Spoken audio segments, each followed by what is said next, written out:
Next है जी का उच्चारण। जी का दो उच्चारण होता है, ग और ज, अर्थात कभी ग होता है तो कभी ज होता है।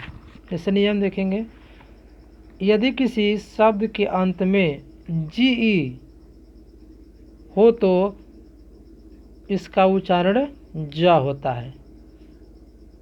अगर अंत में क्या होना चाहिए, अगर जी ई आ जाता है तो उस शब्द का उच्चारण क्या पढ़ेंगे, अंत में ज पढ़ेंगे। जैसे PAGE, यहाँ पर जी के बाद ई आया है, यानी कि जी एक साथ है, यहाँ पर क्या पढ़ेंगे, इसका उच्चारण ज, यानी कि पेज। पेज मीन्स पृष्ठ। फिर से CAGE, यहाँ भी जी ई आया है तो ज पढ़ेंगे। तो केज, केज मीन्स पिंजरा। दूसरा नियम कहता है कि इसको छोड़ करके, मतलब पहला नियम को छोड़कर बाकी सभी जगहों पर जी का उच्चारण ग होता है।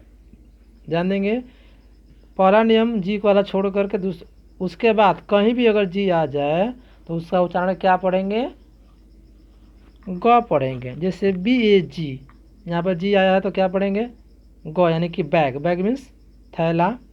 BIG, big. बिग मीन्स बड़ा। GO, गो मीन्स जाना। नेक्स्ट है एस का उच्चारण। एस का मुख्य रूप से 3 उच्चारण होते हैं, स, तलाबे स और ज। फिर से देखेंगे, एस का मुख्य रूप से 3 उच्चारण होते हैं, दंती स, तलाबे स और ज। इसका नियम पहला देखेंगे, यदि किसी शब्द के अंत में BE, G, double G, IE, EF या Y, फिर से मिलाएंगे, यदि किसी शब्द के अंत में BE, G, double G, IE, EF या Y आदि हो और इसके बाद एस लगा रहे, मतलब इन लेटरों के बाद, इन अक्षरों के बाद अगर एस लगा रहे तब उस एस का उच्चारण ज होता है। अर्थात कहने तात्पर्य है कि जितने भी लेटर बताए हैं, इस लेटर के बाद अगर एस लग जाए तो यहाँ पर इस एस का उच्चारण क्या होगा बेटा, ज होगा। जैसे BOYS, यहाँ पर देखिए वाई के बाद एस आ गया है, तो वाई के बाद जब एस आ गया है तो यहाँ पर इसका उच्चारण क्या होगा, ज होगा। यानी क्या पढ़ेंगे इसको उच्चारण में, बॉयज। बॉयज, बॉयज मीन्स लड़का। उसी प्रकार से TOYS, यहाँ भी वाई के बाद एस आया है तो क्या पढ़ेंगे, ट्वाइज।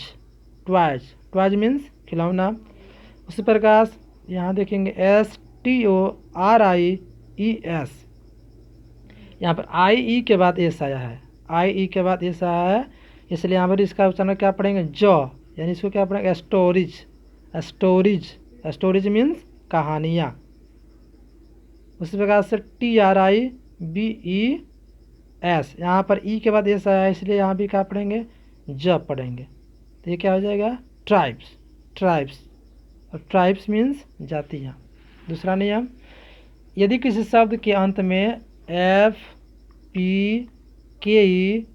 GST, PE या T आ जाए, फिर से मिलाएंगे, यदि किसी शब्द के अंत में FPKE, GST, PE, TE आदि हो और उसके बाद एस लगा रहे तब उस एस का उच्चारण दंती स होता है। ध्यान देंगे कुछ एग्जाम्पल में, प्रूफ्स, PROOFS, यहाँ पर एफ के बाद एस आया है तो यहाँ पर इसका उच्चारण क्या होगा, स होगा। तो इसको पढ़ेंगे क्या, प्रूफ्स। इसका उच्चारण क्या होगा, प्रूफ्स। प्रूफ्स मीन्स सबूत हैं। फिर से ROOFS, यहाँ पर एफ के बाद फिर एस आया तो फिर इसका उच्चारण क्या होगा, स, यानी इसको पढ़ेंगे रूप्स। रूप्स। फिर यहाँ पर आएंगे KITES, यहाँ पर देखेंगे तो TE के बाद एस आया है टी ई के बाद एस आया तो यहाँ भी इसका उच्चारण क्या होगा स, तो इसको क्या पढ़ेंगे काइट्स। उसी प्रकार से NIGHTS नाइट्स, नाइट्स मीन्स रातें। तीसरा है यदि किसी शब्द में एस या डबल एस के बाद IAION, ध्यान देंगे फिर से, यदि किसी शब्द में एस या डबल एस के बाद IAION हो तो उस एस या डबल एस का उच्चारण दंती सा होता है। जैसे ASIA, यहाँ पर ध्यान देंगे एस के बाद IA आया है, इसलिए इस एस का उच्चारण क्या होगा दंती सा हो जाएगा, यानी एशिया, एशिया एक महादेश का नाम है। उसी प्रकार से AGGRESSION, यहाँ पर भी डबल एस के बाद ION आया है, यहाँ पर भी क्या हो जाएगा दंती सा ही होगा, यानी एग्रेशन, एग्रेशन मीन्स हमला। उसी प्रकार से PENSION, यहाँ पर एस के बाद IO आया है, ION, यहाँ पर इसका उच्चारण क्या होगा दंती सही होगा, इसको कहेंगे पेंशन। और नेक्स्ट देखेंगे, नेक्स्ट वीडियो में और आगे देखेंगे। और समझ में अगर नहीं आए इतना समझाने के बाद भी तो आप पूछ सकते हैं व्हाट्सएप से या कॉल करके। और इस महामारी में सरकार का साथ दें और स्वस्थ रहें, सुरक्षित रहें, घर में रहें, अन्यथा बाहर ना निकले, काम हो तभी निकले। और मैं ऐसा करता हूँ कि सब कोई ठीक होंगे, जहाँ भी होंगे अच्छे से होंगे। धन्यवाद।